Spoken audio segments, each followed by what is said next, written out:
berharap kepada teman-teman sekalian, yuk kita lakukanlah kontribusi kita, ya, dukungan kita semaksimal mungkin. Karena walaupun kondisi kita seperti ini, kita masih bisa memberikan yang terbaik buat karyawan. Contoh misalnya, ini bagian SDM sudah melakukan asesmen, ada 21 atau 22 orang, ya, yang nantinya mungkin insya Allah minggu ini akan diumumkan hasilnya. Dan kebetulan memang slot porsinya itu belum semua bisa diangkat, ya, tapi sudah mulai kita beberapa orang akan kita promosikan, ya, tinggal kita berdoalah siapa yang dapat rezekinya, kira-kira gitu. Itu yang pertama. Kemudian yang kedua terkait dengan pengembangan SDM. Alhamdulillah tahun 2025 dengan 300 miliar ya, 300 miliar ya, 300 juta.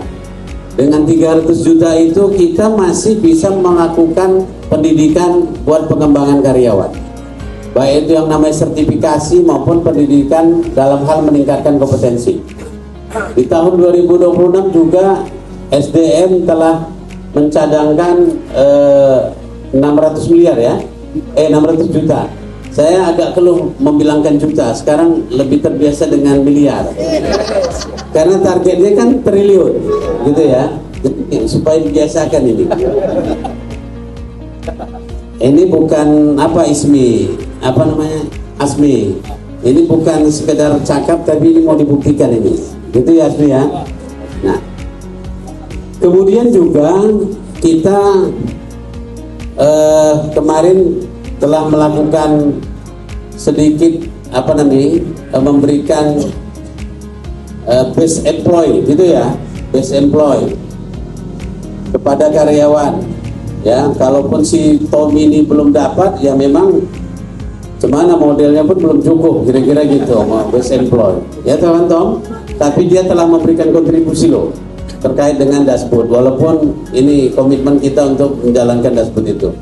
Jadi banyak raihan yang kita capai di tahun 2025, dan bagaimana kita akan mencapai cita-cita niat dengan laba 103 miliar satu tahun. Ini bukan hal yang sulit buat kita. Kenapa? Karena sudah dibuktikan dari mulai bulan September, Oktober, November, Desember itu untung semua, ya, untung semua, rata-rata di 5 miliar untung. Jadi kalau 5 kali 12 sudah 60. Artinya mudah-mudahan dengan usaha, doa kita semua, dan keseriusan komunikasi di antara kita, kolaborasi antar lintas dan bagian, ini membuat semangat, gairah ya, INL itu akan bangkit.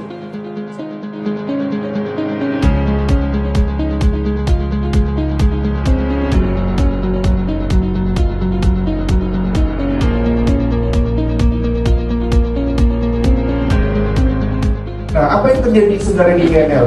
INL ini kebalikannya Pak sebenarnya. Kita itu direkrut dari awal, dan karyawan kita itu secara usia masih rata-rata di usia produktif. Secara pendidikan, kita semua ini sudah di atas SMA. Bahkan ada yang S2, ada yang S3 kan gitu ya. Ada yang S3? Belum ada ya? Belum ada. Nah, berarti maksimal kita ada di S2. Tapi secara latar belakang pendidikan dan usia, kita ini adalah karyawan dengan masa-masa produktif yang tinggi, produktivitas yang tinggi. Nah, bagaimana Pak Idris Susjonan mendorong PKP bergerak? Itu dari mindset yang